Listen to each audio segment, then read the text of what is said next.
Good morning. Here in the lumberyard today, I have the opportunity to demonstrate a Stanley #77 dowel and rod turner machine. Tom, my partner in the tool business, has provided some information for me to read to you about the machine.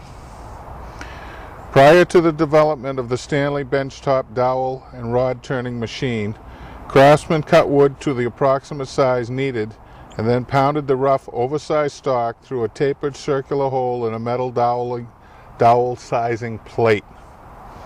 The resulting dowel proved that you could really fit a square peg into a round hole if you used a big enough hammer. The problem was lots of times you split the wood pounding on it. This crude method worked well enough for short joinery dowels, but rods had to be turned on a lathe, which was very time consuming. Manufactured by the Stanley Rule and Level Company from 1911 to 1969, the number 77 dowel and rod turning machine represents the most important improvements in dowel making since medieval times. It not only made rods of any length, but of whatever wood the craftsman needed. Here we have today cherry and a couple pieces of ash. So you could use any type of wood, whatever you need. The cutter heads themselves are similar to the Scottish wooden rounder, which dates back to the 18th century. Stanley introduced the egg beater type mechanism in 1911, adapting it for both the dowel machine and several styles of breast drills. On the dowel maker, the metal gear driven cutter head rotates around the stock, shaving a cylinder much the way a pencil sharpener shaves wood to a point. Only in this machine it doesn't make a point, it makes a nice round dowel. They're cast iron, 15 inches long. The earlier dowel machines were coated with a black varnish. Later models were blue. This is a black machine, so this is a very early model. It came with a standard 3/8 inch dowel cutter, and 8 other size cutters were available, ranging from 1/4 inch to 3/4 inch in 16th of an inch increments.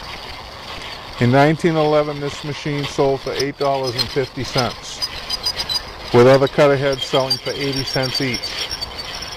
Today, collectors pay anywhere from $200 to $500 for one of these machines, and the standard cutter that comes with one standard cutter.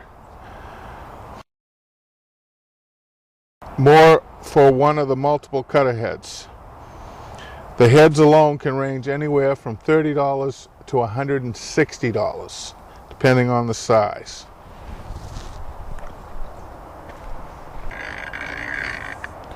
To change cutters, turn it backwards.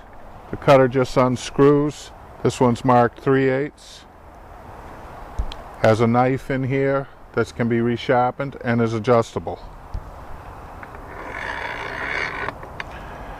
Take your stock. It's cut square, an 1/8 of an inch oversized.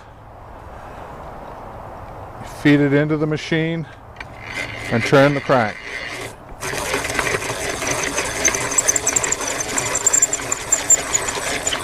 See the dowel coming out the end.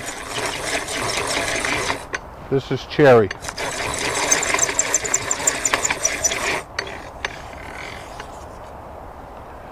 I checked this with my caliper that I didn't bring it out here today, but it's exactly 3/8 of an inch.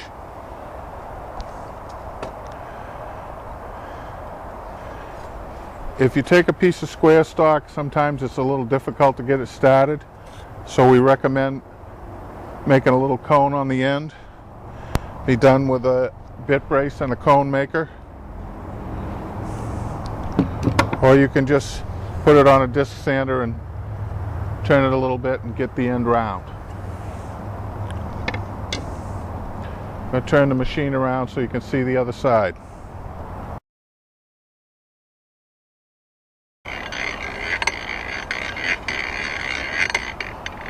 There are 3 oil points, one here, and one on the other side where the shaft is.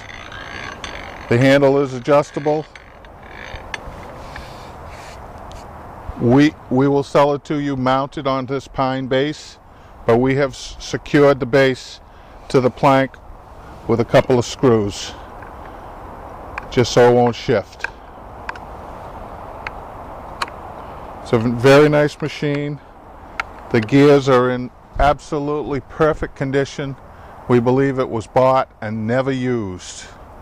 It could be exactly brand new, other than my demonstrations. It's for sale from Vintage Tools for $450 with one cutter. We will help you to obtain other cutters. Thank you.